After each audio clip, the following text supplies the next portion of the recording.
Hi hello ನಮಸ್ತೆ. ಇವತ್ತು July ತಿಂಗಳ 7, 8, 9 3 ದಿನದ ಕರೆಂಟ್ ಅಫೇರ್ಸ್ನ ನೋಡೋಣ.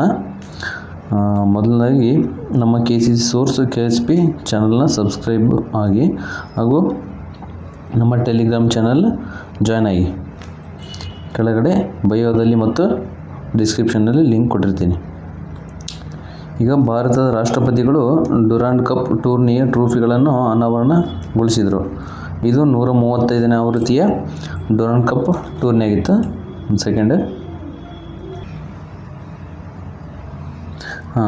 ಇದು 135ನೇ ಆವೃತ್ತಿಯ ಡ್ಯುರಾಂಡ್ ಕಪ್ ಟೂರ್ನಿ ಆಗಿತ್ತು. ಜುಲೈ 25ರಿಂದ ಆಗಸ್ಟ್ 23ರವರೆಗೆ 2026ರಲ್ಲಿ ಇದು ನಡೆಯಲಿದೆ. ಪಂದ್ಯಗಳು ಕೋಲ್ಕತ್ತಾ, ಗೌಹಾಟಿ ಅಂದರೆ ಅಸ್ಸಾಂನ ಗೌಹಾಟಿ, ಇಂಪಾಲ್, ಶಿಲ್ಲಾಂಗ ಮತ್ತು ಮೊದಲ ಬಾರಿಗೆ ರಾಂಚಿಯಲ್ಲಿ ಸೇರಿದಂತೆ 5 ನಗರಗಳಲ್ಲಿ ಆಯೋಜನೆಗೊಂಡಿದೆ. ಇದರಲ್ಲಿ ಒಟ್ಟು 24 ತಂಡಗಳು ಭಾಗವಹಿಸ್ತಾ ಇದ್ದಾವೆ. ಮೊಟ್ಟ ಮೊದಲದಾಗಿ ಕೋಲ್ಕತ್ತಾದಲ್ಲಿ ಈ ಟೂರ್ನಿ ನಡೀತಾ ಇದೆ, ಇದು ಗೊತ್ತಿರಲಿ.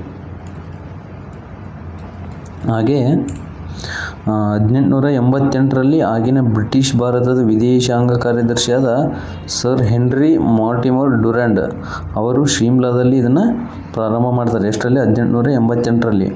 ಇದು ಏಷ್ಯಾದ ಅತ್ಯಂತ ಹಳೆಯ ಮತ್ತು ವಿಶ್ವದ 3ನೇ ಅತ್ಯಂತ ಹಳೆಯ ಫುಟ್ಬಾಲ್ ಟೂರ್ನಿ ಆಗಿದೆ. ವಿಶ್ವದ 3ನೇ ಅತ್ಯಂತ ಹಳೆಯ ಮತ್ತು ಏಷ್ಯಾದ ಅತ್ಯಂತ ಹಳೆಯ ಟೂರ್ನಿ ಆಗಿದೆ ಇದು. ಡ್ಯುರಾಂಡ್ ಕಪ್ ವಿಜೇತ ತಂಡಕ್ಕೆ 1 ಕಪ್ ಸಿಗೋದಿಲ್ಲ, ಬದಲಿಗೆ 3 ವಿಶಿಷ್ಟ ಟ್ರೋಫಿಗಳನ್ನು ನೀಡಲಾಗುತ್ತದೆ. ಯಾವ್ಯಾವ ಟ್ರೋಫಿ ಅಂತಂದರೆ, ಒಂದು ಡ್ಯುರಾಂಡ್ ಕಪ್ ನೀಡ್ತಾರೆ, ಇದು ಮೇನು ಅಂದರೆ ಇದು ಒಂದು ಕಪ್ ಇರುತ್ತೆ, ಬಟ್ ಪ್ರತಿ ವರ್ಷವೂ ಒಂದೊಂದು ಗೆದ್ದ ತಂಡಕ್ಕೆ ಹೋಗುತ್ತಿದೆ. ಮತ್ತು ಶಿಮ್ಲಾ ಟ್ರೋಫಿ ಇದೊಂದು ಕೊಡ್ತಾರೆ. ಮತ್ತು ಪ್ರೆಸಿಡೆಂಟ್ಸ್ ಕಪ್ ಇದು ಏನಪ್ಪ ಅಂತಂದರೆ ಹೊಸದಾಗಿ ಅಂದರೆ ನಮ್ಮ ಭಾರತ ಅದಿದಾಯ್ತಲ್ಲ, ಏನು ಸ್ವಾತಂತ್ರ್ಯ ಆದ ಮೇಲೆ ಮೊಟ್ಟ ಮೊದಲನೇದಾಗಿ ಯಾರು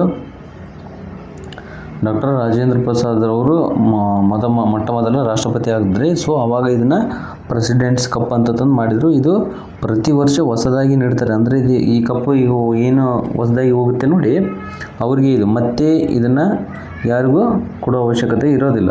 ಗೆದ್ದ ತಂಡ ಮತ್ತು ಹೊಸ ಕಪ್ಗಳನ್ನು ಪ್ರತಿ ವರ್ಷವೂ ತರ್ತಾರೆ. ಹಾಗೆ ಜಾರ್ಖಂಡ್ನಿಂದ ದುಬೈಗೆ ಅಮ್ರಪಾಲಿ ಮಾವಿನ ಹಣ್ಣುಗಳ ವಾಣಿಜ್ಯ ರಫ್ತು. ಜಾರ್ಖಂಡ್ನಿಂದ ದುಬೈಗೆ ಅಮ್ರಪಾಲಿ ಮಾವಿನ ಹಣ್ಣುಗಳನ್ನು ರಫ್ತು ಮಾಡ್ತಾರೆ. ಇಲ್ಲಿಗೆ ದುಬೈಗೆ. ಜಾರ್ಖಂಡಿನಲ್ಲಿ ಇದು ಮೂಲತಃ ಜಾರ್ಖಂಡಿನಲ್ಲಿ ಬೆಳೀತಾರೆ. ಯಾವುವು? ಅಮ್ರಪಾಲಿ ಮಾವಿನ ಹಣ್ಣುಗಳನ್ನು. ರಫ್ತು ಸಂಸ್ಥೆ ಅಂದರೆ ವಾಣಿಜ್ಯ ಮತ್ತು ಕೈಗಾರಿಕಾ ಸಚಿವಾಲಯದಲ್ಲಿ APEDA ಸಂಸ್ಥೆಯು ಈ ರಫ್ತಿಗೆ ಚಾಲನೆ ನೀಡಿದೆ. ಯಾವ ಸಂಸ್ಥೆ? APEDA, ಇದು ಗೊತ್ತಿರಬೇಕು. ಮತ್ತು ಮಾವಿನ ತಳಿ ಜಾರ್ಖಂಡ್ನ ಅಮ್ರಪಾಲಿ ಮಾವಿನ ತಳಿ, ಇದು ಮೂಲತಃ ಜಾರ್ಖಂಡ್ನಲ್ಲೇ ಬೆಳೀತಾರೆ.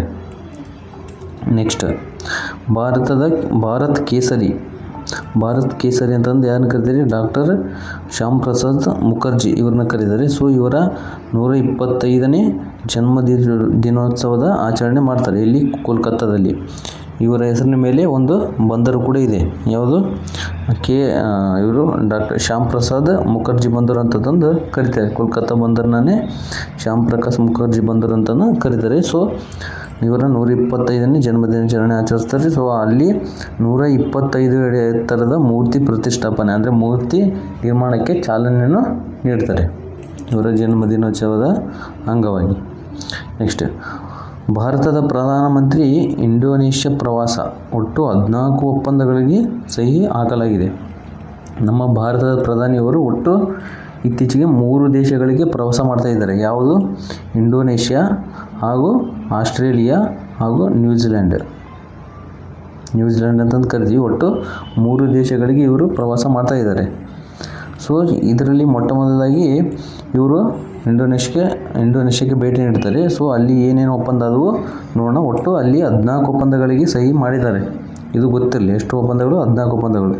ಇಂಡೋನೇಷ್ಯಾದ ಅಧ್ಯಕ್ಷ ಯಾರು? ಪ್ರಬೋವೋ ಸುಬಿಯಾಂಟೋ. ನರೇಂದ್ರ ಮೋದಿಯವರಿಗೆ ಇಂಡೋನೇಷ್ಯಾ ಗಣರಾಜ್ಯದ ಬಿಟಾಂಗ್, ಇದು ಗೊತ್ತಿರಬೇಕು ನೋಡಿ, ನಿಮಗೆ ಕೇಳುವ ಚಾನ್ಸಸ್ ಇರ್ತವೆ. ಇಂಡೋನೇಷ್ಯಾದ ಗಣರಾಜ್ಯದ ಬಿಟಾಂಗ್ ಆದಿಪೂರ್ಣ ಪ್ರಶಸ್ತಿಯನ್ನು ಇವರಿಗೆ ನೀಡ್ತಾರೆ. ಯಾರಿಗೆ? ನರೇಂದ್ರ ಮೋದಿಯವರಿಗೆ ನೀಡ್ತಾರೆ. ಇದು ಒಂದು ಇಂಡೋನೇಷ್ಯಾದ ಅತ್ಯಂತ ನಾಗರಿಕ ಗೌರವ, ಇದು ಅತ್ಯಂತ ದೊಡ್ಡ ಪ್ರಶಸ್ತಿ ಇದು ಇಂಡೋನೇಷ್ಯಾದಲ್ಲಿ. ಈ ಗೌರವವು ಪ್ರಧಾನಿ ಮೋದಿಯವರಿಗೆ ದೊರೆತ 35ನೇ ಅಂತಾರಾಷ್ಟ್ರೀಯ ರಾಜ್ಯ ಪ್ರಶಸ್ತಿಯಾಗಿದೆ. ಇದನ್ನು ಗೊತ್ತಿರಬೇಕು ನೋಡಿ, ಎಷ್ಟನೇ ಅಂತಾರಾಷ್ಟ್ರೀಯ ಪ್ರಶಸ್ತಿ? 35ನೇ. ಇಂಡೋನೇಷ್ಯಾ ಜಾವಾದಲ್ಲಿ ಮಲಾಂಗ್ನ ಸಿಂಗಸಾರಿ ವಿಶೇಷ ಆರ್ಥಿಕ ವಲಯದಲ್ಲಿ Indian institute of management IIM Bengaluru ಅಂತ ಕರಿತೀವಿ, ಓಕೆನಾ. Indian institute of management Bengaluru ತನ್ನ ಮೊದಲ ಅಂತಾರಾಷ್ಟ್ರೀಯ ಕ್ಯಾಂಪಸ್ನ ಅಲ್ಲಿ ಸ್ಥಾಪನೆ ಮಾಡ್ತಾ ಇದೆ. ಇಲ್ಲಿ ಇಂಡೋನೇಷ್ಯಾ ಜಾವಾದಲ್ಲಿರುವ ಮಲಾಂಗ್ನ ಸಿಂಗಸಾರಿ ವಿಶೇಷ ಆರ್ಥಿಕ ವಲಯದಲ್ಲಿ. ಇದು ಗೊತ್ತಿರಲಿ. ಇಷ್ಟಕ್ಕೆಲ್ಲ ಏನಂದರೆ ಇಂಡೋನೇಷ್ಯಾ ಜಾವಾದಲ್ಲಿ ಅಂತ ಸ್ವಲ್ಪ ಗೊತ್ತಿರ್ಬೇಕು ನಿಮಗೆ.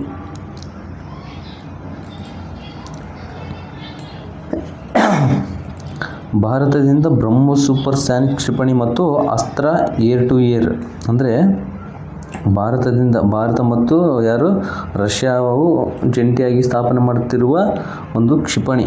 ಇದು ಅತ್ಯಂತ ಬಲಿಷ್ಠ ಕ್ಷಿಪಣಿ. ಇದು ಬ್ರಹ್ಮೋಸ್ ಕ್ಷಿಪಣಿ ಮತ್ತು ಅಸ್ತ್ರ ಏರ್ ಟು ಏರ್ ಮಿಸೈಲ್ ಅಂದರೆ ಆಕಾಶದಿಂದ ಆಕಾಶಕ್ಕೆ ಹಾರುವ ಕ್ಷಿಪಣಿ ಇದು.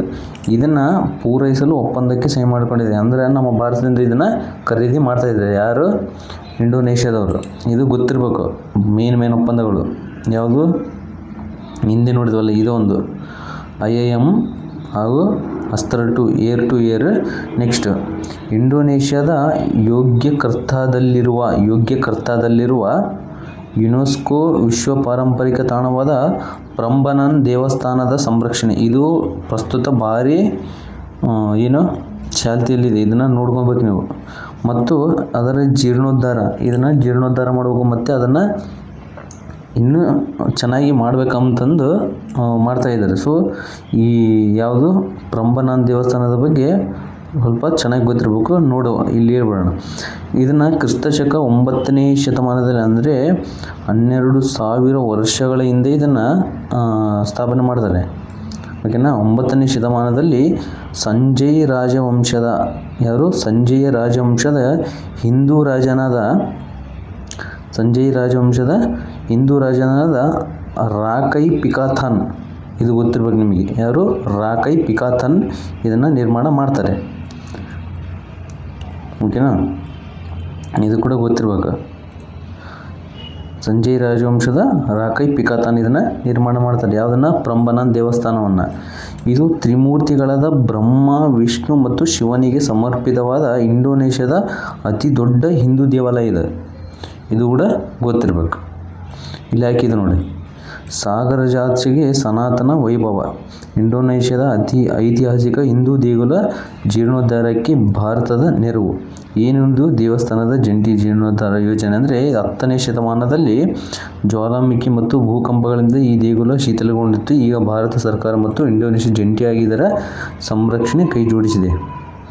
ಈಗಿನ ಭಾರತದ ಪುರಾತತ್ವ ಸರ್ವೇಕ್ಷಣಾ ಇಲಾಖೆ ತನ್ನ ತಂತ್ರಜ್ಞಾನದ ಮೂಲಕ ಏನು ಮಾಡ್ತಾ ಇದೆ? ಇದನ್ನು ಭಾರತೀಯ ಜವಾನೀಸ್ ಶೈಲಿಯ ದೇಗುಲದ ಪುನಶ್ಚೇತನ ನೆರವಾಗಲಿದೆ. ಇದು ಗೊತ್ತಿರಬೇಕು. ಇದು 3 ರಾಷ್ಟ್ರಗಳ ಪ್ರವಾಸದ ಭಾಗವಾಗಿ ಇಂಡೋನೇಷ್ಯಾಗೆ ನೀಡಿರುವ ಪ್ರಧಾನಿ ಮೋದಿ ಬುಧವಾರ ಇಲ್ಲಿದೆ ನೋಡಿ.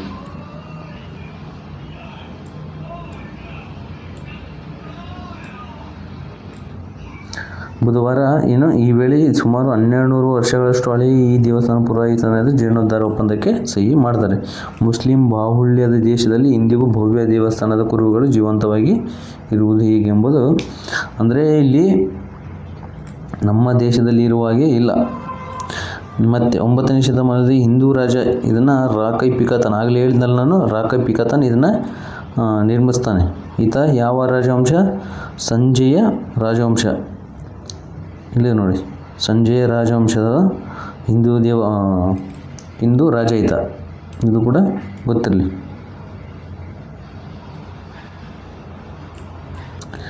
ಹಾಗೆಯೇ ಇಲ್ಲಿ ಒಂದು ಸ್ವಲ್ಪ ಇದೆ ನೋಡಿ, ಇದನ್ನೊಂದು ಸ್ವಲ್ಪ ನೋಡ್ಕೊಂಡು. ಕಡಲಾಚೆಗೆ ಭಾರತದ ಹಿಂದೂ ದೇವಸ್ಥಾನಗಳ ಕಾಯಕಲ್ಪ ಮತ್ತು ಇದೇ ಮೊದಲಲ್ಲ, ಅಂದರೆ ಇದಕ್ಕಿಂತ ಮೊದಲು ಕೂಡ ಮಾಡಿದ್ದಾರೆ.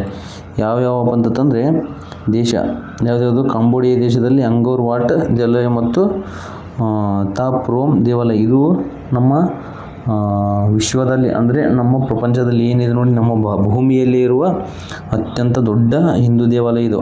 ಅಂಗೋರ್ ವಾಟ್ ದೇವಾಲಯ ಇದು ಎಲ್ಲಿದೆ? ಕಾಂಬೋಡಿಯಾದಲ್ಲಿದೆ. ಮತ್ತು ವಿಯೆಟ್ನಾಂನಲ್ಲಿ ಚಂಪಾ ಸಾಮ್ರಾಜ್ಯದ ಶೈವ ತಾಣ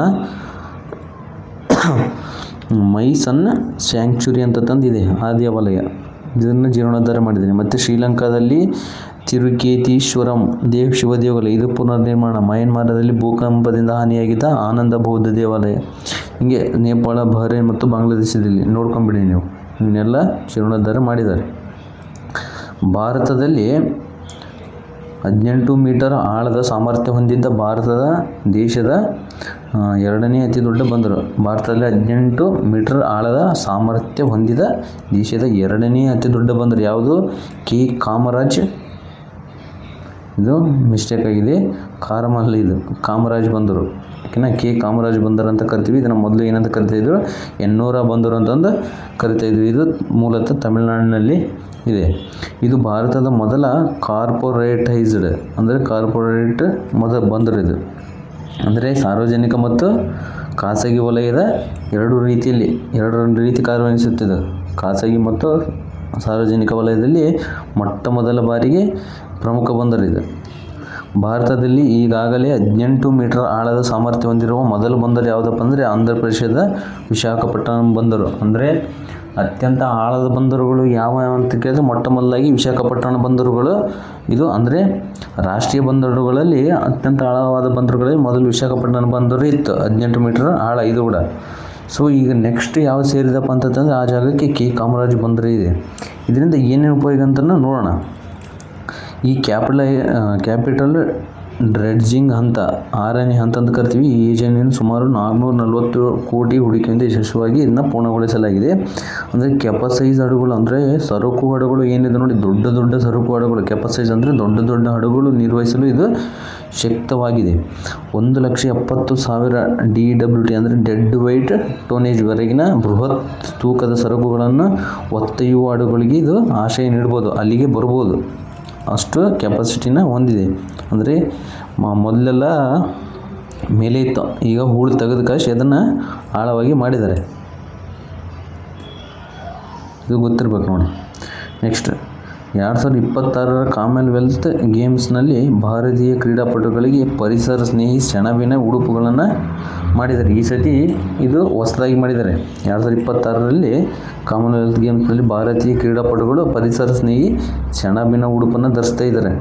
ಈ ಸತಿ ಎಲ್ಲಿ ನಡೀತಾ ಇದೆಯಪ್ಪ ಅಂತಂದರೆ ಸ್ಕಾಟ್ಲ್ಯಾಂಡ್ನ ಗ್ಲಾಸ್ಗೋನಲ್ಲಿ ಜುಲೈ 23ರಿಂದ ಆಗಸ್ಟ್ 2ರವರೆಗೆ ಯಾವುದು ಕಾಮನ್ವೆಲ್ತ್ ಗೇಮ್ಸ್ ನಡೀತಾ ಇದ್ದಾವೆ. ಭಾರತದಿಂದ ಒಟ್ಟು 124 ಸದಸ್ಯರ ತಂಡ ಇದರಲ್ಲಿ ಪ್ರತಿನಿಧಿಸ್ತಾ ಇದ್ದಾರೆ. ಟೋಟಲ್ 88 ಪುರುಷರು 46 ಮಹಿಳೆಯರು ಇದರಲ್ಲಿ ಭಾಗವಹಿಸ್ತಾ ಇದ್ದಾರೆ.